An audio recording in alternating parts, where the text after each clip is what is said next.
Here's a trick almost nobody uses. You can take a photo of your fridge, upload it to AI, and it'll build you a dinner plan and grocery list automatically. Open ChatGPT or Gemini, tap the image icon, and snap a picture of what's inside your fridge or pantry.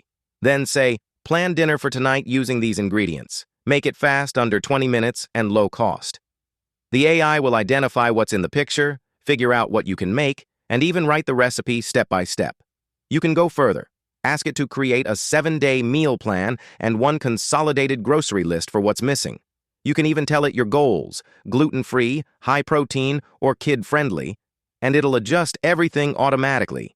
It's like having a meal planner, nutritionist, and grocery assistant that never gets tired. If you're using Gemini, you can scan the recipe straight to your phone.